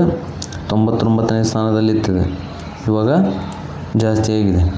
2025ರಲ್ಲಿ 94ನೇ ಸ್ಥಾನದಲ್ಲಿ ಇರ್ತದೆ. ಜೀವನ ಗುಣಮಟ್ಟ ಸೂಚ್ಯಂಕ ಇದರಲ್ಲಿ 118ನೇ ಸ್ಥಾನದಲ್ಲಿದೆ ನೋಡಿ ಭಾರತ. ನೆಕ್ಸ್ಟ್ UNCTAD ಬಿಡುಗಡೆ ಮಾಡಿರುವ ವಿಶ್ವ ಹೂಡಿಕೆ ವರದಿ 2026 ಜಾಗತಿಕ ಶ್ರೇಯಾಂಕ ರ್ಯಾಂಕಿಂಗ್. ಭಾರತವು ಜಾಗತಿಕ ಅತಿ ಹೆಚ್ಚು FDI ಪಡೆದ ದೇಶಗಳಲ್ಲಿ ಪಟ್ಟಿಯಲ್ಲಿ 11ನೇ ಸ್ಥಾನಕ್ಕೆ ಏರಿದೆ. ಓಕೆನಾ? ಕಳೆದ ವರ್ಷ ಇದು 13ನೇ ಸ್ಥಾನದಲ್ಲಿ ಇತ್ತು. ಜಾಗತಿಕವಾಗಿ ಅತಿ ಹೆಚ್ಚು ಹೂಡಿಕೆ ಪಡೆದ ಮೊದಲ 3 ದೇಶಗಳು ಯಾವ್ಯಾವ ಅಂತಂದರೆ, ಮೊದಲು ಅಮೇರಿಕ, ಇದು ಮೊದಲನೇ ಸ್ಥಾನದಲ್ಲಿದೆ. ಸಿಂಗಾಪುರ್ 2ನೇ ಸ್ಥಾನ ಮತ್ತು ಹಾಂಗ್ಕಾಂಗ್ 3ನೇ ಸ್ಥಾನದಲ್ಲಿದೆ. ಅತಿ ಹೆಚ್ಚು ಹೂಡಿಕೆ ಪಡೆದ ಮೊದಲ ರಾಷ್ಟ್ರ ಅಂದರೆ ಅತಿ ಹೆಚ್ಚು ಹೂಡಿಕೆ ಯಾವ ದೇಶದಲ್ಲಿ ಮಾಡ್ತಾರೆ ನೋಡಿ, ಅದರ ಪ್ರಕಾರ ವರದಿ ಬಿಡುಗಡೆ ಮಾಡಿದೆ. ಇದು ಬಿಡುಗಡೆ ಮಾಡೋದು ಯಾವುದು? UNCTAD. ನರ್ಮದಾ ನದಿ ಯೋಜನೆಯ ಬಾಕಿ ಹಣದ ಪಾವತಿಗೆ ಸಂಬಂಧಿಸಿದಂತೆ 4 ರಾಜ್ಯಗಳು ಐತಿಹಾಸಿಕ ಒಪ್ಪಂದಕ್ಕೆ ಸಹಿ ಹಾಕಿದವೆ. ಸೊ ಇದು ನರ್ಮದಾ ನದಿ ಯೋಜನೆ ಏನಿದೆ ನೋಡಿ, ಸ್ವಲ್ಪ ಗೊಂದಲದಲ್ಲಿತ್ತು. ಹಣದ ಸಲುವಾಗಿ ಮತ್ತು ನೀರಿನ ಸಲುವಾಗಿ ಸ್ವಲ್ಪ ಗೊಂದಲದಲ್ಲಿತ್ತು. ಸೊ ಇತ್ತೀಚೆಗೆ ಅದು ಗೊಂದಲ ಮುಕ್ತ ಆಯಿತು. ಭಾಗವಹಿಸಿದ 4 ರಾಜ್ಯಗಳು ಅಂದರೆ ನರ್ಮದಾ ನದಿ ಹಣದ ಪಾವತಿಗೆ ಏನಿದೆ ನೋಡಿ, ಹಣದ ಪಾವತಿ ಮತ್ತು ನೀರಿನ ಸಮಸ್ಯೆ ಯಾವ್ಯಾವ ರಾಜ್ಯಗಳಲ್ಲಿ ಇದೆ ಅಂತಂದರೆ ಯಾವ್ಯಾವ ರಾಜ್ಯಗಳಂದರೆ ಗುಜರಾತ್, ಮಧ್ಯಪ್ರದೇಶ, ಮಹಾರಾಷ್ಟ್ರ, ರಾಜಸ್ಥಾನ. ನರ್ಮದಾ ನದಿ ನೀರು ಹಂಚಿಕೆ ಸಂಬಂಧಪಟ್ಟಿರೋದು ಮತ್ತು ಹಣದ ವಿವಾದ ಯಾಕಪ್ಪ ಅಂತಂದರೆ ಯೋಜನೆಗಳು ತಂದಿದ್ದಾರೆ, ಅದಕ್ಕೆ ಯಾವ ರಾಜ್ಯ ಎಷ್ಟು ನೀಡಬೇಕೆಂಬುದರ ಮೇಲೆ ಡಿಪೆಂಡ್ ಆಗಿದೆ. ನೆಕ್ಸ್ಟ್ 50 ವರ್ಷಗಳಷ್ಟು ಹಳೆಯ ವಿವಾದ ಇದೆ. ಈ 4 ರಾಜ್ಯಗಳ ನಡುವೆ ಜಲವಿದ್ಯುತ್ ಮತ್ತು ನೀರಿನ ಹಂಚಿಕೆಗೆ ಸಂಬಂಧಿಸಿದಂತೆ ದಶಕಗಳಿಂದ ಹಣಕಾಸಿನ ವಿವಾದ ಇತ್ತು. ಯಾವುದಕ್ಕೆ? ಜಲವಿದ್ಯುತ್ ಮತ್ತು ನೀರಿನ ಹಂಚಿಕೆಗೆ ಸಂಬಂಧಿಸಿದಂತೆ. ಏಕಕಾಲದ ಇತ್ಯರ್ಥ. ಈ ಒಪ್ಪಂದದ ಮೂಲಕ ಸರ್ದಾರ್ ಸರೋವರ ಯೋಜನೆ ಮತ್ತು ಇಂದಿರಾ ಸರೋವರ ಯೋಜನೆಗಳ ಎಲ್ಲ ರೀತಿಯ ವೆಚ್ಚದ ಅಂದರೆ ಹಣದ ವಿವಾದ ಬಗೆಹರಿಸಲಾಗಿದೆ. ಗೊತ್ತಿರಲಿ, ಕೇಳ್ಬೋದು. ನರ್ಮದಾ ನದಿ ಯೋಜನೆ ಅಥವಾ ನರ್ಮದಾ ನದಿ ಯಾವ್ಯಾವ ರಾಜ್ಯಗಳಿಗೆ ಸಂಬಂಧಪಟ್ಟಿದೆ ಅಂತಂದು ಕೇಳ್ಬೋದು. ನರ್ಮದಾ ನದಿ ಯೋಜನೆ. Next G-2 America, China. G2 ಅಂದರೆ ಅಮೇರಿಕ ಚೀನಾ ಗ್ರೂಪ್ ಆಫ್ 2 ಅಂತ ಕರಿತೀವಲ್ಲ, ಅಮೇರಿಕ ಚೀನಾ ಪ್ರಾಬಲ್ಯಕ್ಕೆ ಪರ್ಯಾಯವಾಗಿ G-2 ಅಂತ ತಂದಿಲ್ಲ. ಸೊ ಇದನ್ನು ಮಾಡ್ತಾ ಇದ್ದಾರೆ. ಯಾಕಪ್ಪ ಅಂತ ತಂದು ಈ ಸ್ವಲ್ಪ ನೋಡಿಬಿಡಿ. ಏನಪ್ಪ ಅಂದರೆ ಅಮೇರಿಕ ಮತ್ತು ಚೀನಾದ ಹಸ್ತಕ್ಷೇಪವಿಲ್ಲದೆ ಇಂಡೋ ಪೆಸಿಫಿಕ್ ಪ್ರದೇಶದ ಪ್ರಮುಖ ದೇಶಗಳು ಅಂದರೆ ಹಲವು ದೇಶಗಳು ಇಂಡೋ ಪೆಸಿಫಿಕ್ನಲ್ಲಿ ಬರ್ತವೆ. ಸೊ ಯಾವುವು? ಈಗ ಇಲ್ಲಿದ್ರೆ ನೋಡಿ, Bharat, Indonesia, Australia, Japan, New Zealand ಇವೆಲ್ಲವೂ ಬರ್ತವೆ. ಆದರೆ ಅತ್ಯಂತ ಪ್ರಾಬಲ್ಯ ತೋರಿಸ್ತಿರೋದು ಯಾರು? ಪೆಸಿಫಿಕ್ ಸಾಗರದಲ್ಲಿ ಮತ್ತು ಹಿಂದೂ ಮಹಾಸಾಗರದಲ್ಲಿ ಚೀನಾ ಮತ್ತು ಅಮೇರಿಕ ದೇಶಗಳು. ಸೊ ಅದರ ವಿರುದ್ಧವಾಗಿ ಇದನ್ನು ಏನು ಆಲೋಚನೆ ಮಾಡ್ತಾ ಇದ್ದಾರೆ. ಯಾವುದನ್ನು? G-2 ಒಟ್ಟಾಗಿ ಸೇರಿ ಸ್ವತಂತ್ರವಾಗಿ ಪ್ರಾದೇಶಿಕ ಸಮತೋಲನವನ್ನು ಕಾಯ್ದುಕೊಳ್ಳುವುದೇ G-2 ಇದರ ಆಲೋಚನೆ ಮಾಡ್ತಾ ಇದ್ದಾರೆ. ಒಟ್ಟು ಇದೇನಿನ್ನು ಕಾರ್ಯವಾಗಿ ಬಂದಿಲ್ಲ. ಭಾರತದ ಅತ್ಯಂತ ದಕ್ಷಿಣ ತುದಿಯಾದ ಇಂದಿರಾ ಪಾಯಿಂಟ್, ಭಾರತದ ಅತ್ಯಂತ ದಕ್ಷಿಣ ತುದಿ ನಿಕೋಬಾರ್ ದ್ವೀಪದಲ್ಲಿರುವ ಇಂದಿರಾ ಪಾಯಿಂಟ್, ಕಾರ್ ನಿಕೋಬಾರ್ ದ್ವೀಪದಲ್ಲಿ ಇದೆ. ಇದು ಇಂದಿರಾ ಪಾಯಿಂಟ್ನಲ್ಲಿರುವ ಐತಿಹಾಸಿಕ ಲೈಟ್ ಹೌಸನ್ನು ಸಂರಕ್ಷಿಸಲು ಮತ್ತು ಅಲ್ಲಿನ ಪರಿಸರ ಪ್ರವಾಸೋದ್ಯಮ ಎಕೋ ಟೂರಿಸಂ ಹಬ್ ಅಭಿವೃದ್ಧಿಪಡಿಸಲು ಕೇಂದ್ರ ಸರ್ಕಾರ ಯೋಜನೆ ಮಾಡಿದೆ. ಇದಕ್ಕಾಗಿ ಕರಾವಳಿ ನಿಯಂತ್ರಣ ವಲಯ ಏನಿದೆ ನೋಡಿ, ಅದರ ಅನುಮತಿಯನ್ನು ಕೋರಿದೆ. ಯಾಕೆಂದರೆ ಅಲ್ಲಿ ಏನು ಪ್ರವಾಸೋದ್ಯಮ ಅಭಿವೃದ್ಧಿಪಡಿಸಲು ಮತ್ತು ಅಲ್ಲಿ ಇನ್ನಿತರೆ ಸಂರಕ್ಷಿಸಲು ಇದನ್ನು ಮಾಡಬೇಕಂತಂದು ಮಾಡಿದ್ದಾರೆ. ಸ್ವಲ್ಪ ಕೇಳ್ಬೋದು. ಇತ್ತೀಚೆಗೆ ಆಯ್ತು, ಇಷ್ಟೆಲ್ಲ ಆಯಿತು. ನೆಕ್ಸ್ಟ್ ಇನ್ನೂ ತರ್ತೀನಿ. ಸ್ವಲ್ಪ ಏನಪ್ಪ ಅಂದರೆ ಟೈಮ್ ಸಿಗದೇ ಇರೋ ಕಾರಣ ಸ್ವಲ್ಪ ಪ್ರಾಬ್ಲಮ್ ಆಗ್ತಾಯಿದೆ. ಆದಷ್ಟು ಸೋರ್ಸ್ನ ಕಲೆಕ್ಟ್ ಮಾಡಿ ಹಾಕ್ತೀನಿ. Thank you all.